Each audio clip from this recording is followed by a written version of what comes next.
嗨，大家好，我是爱做美食的于姐，今天给大家分享一个蛋糕好吃不上火的做法，不用烤箱，也不用电饭煲，家里有锅就能做，水分十足，暄软可口，一点也不比烤箱烤出来的差哦。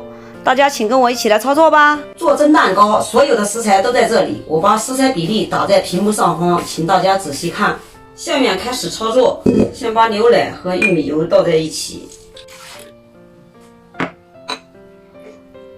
还有盐，加30克白糖，搅至白糖融化后，塞入细玉米面。玉米面经过过筛后做出来的蛋糕口感更加细腻。筛完以后，用手动打蛋器画 Z 字形，不规则的给它搅拌均匀，搅拌可以流动的一个糊糊备用。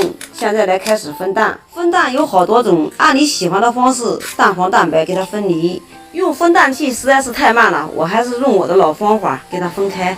蛋黄蛋白全部都分开以后，用手动打蛋器上下翻拌，然后画 Z 字形搅拌，给它搅拌均匀备用。现在开始打蛋白，蛋白里加柠檬打发，柠檬尽量加多一点，因为这次做的是蒸蛋糕，腥味比较重。做蒸蛋糕里面必须要加柠檬，白醋是无法代替的。剩余的白糖分3次加入蛋白霜里。打得起大泡的时候加第1次白糖，打至上面出密集的小泡泡时加第2次白糖，再打几分钟的时候上面出现清晰的纹路时，就像这样，再加第3次白糖，继续打发。蛋白霜快打好的时候，你感觉阻力越来越大，提起打蛋器，上面有2个小尖角，像这样就算打好了。蛋白霜分3次加入蛋黄糊里，用上下翻拌的手法给它搅拌均匀，然后再加第2次。也可以用刮刀上下翻拌的手法给它翻拌均匀，但是我感觉用手动打蛋器比较快。经过2次搅拌均匀后，然后把蛋黄糊全部都倒进蛋白盆子里，然后再次给它搅拌均匀。搅拌均匀后，提前准备一个模具，上面垫上不沾油纸，模具下面套一个耐高温的保鲜膜，因为我用的是10寸的活底模具，在蒸制的时候以免下面进水。蛋糕糊倒入模具以后，给它震一震，震出里面的气泡，然后盖住盖子。我这个盖子有一点小，上面给它套上一个保鲜膜，以免在蒸制的时候里面进水。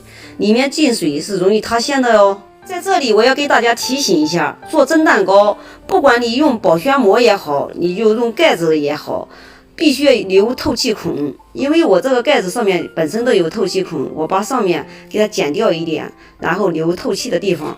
要用保鲜膜盖的话，上面用牙签扎几个洞就可以了。再次给大家提醒一下，锅里必须要加煮水，因为蒸蛋糕需要1个小时左右，不然的话蛋糕会糊掉的。水开上锅蒸55分钟至1个小时左右，焖5分钟，然后再开锅。看一下我们的蛋糕蒸好了，跟烤的颜色没有区别哦，也是金黄金黄的。这个颜色也就来自鸡蛋和玉米面的功劳。做蒸蛋糕选用玉米面有2大好处：第一，蒸出来的蛋糕特别的香，玉米味浓郁；第二，颜色特别的好看，金黄金黄的，一点也不比烤箱烤的差哦。大家看一下，蓬松暄软，口味香甜，非常的好吃哦。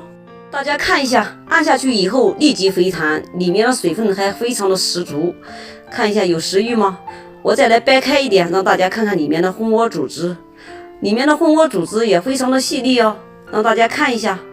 好了，今天的视频就给大家分享到这里吧，我是于姐。如果你喜欢我的视频，请不要忘记关注我哟。感谢您的观看，我们下期再见啦。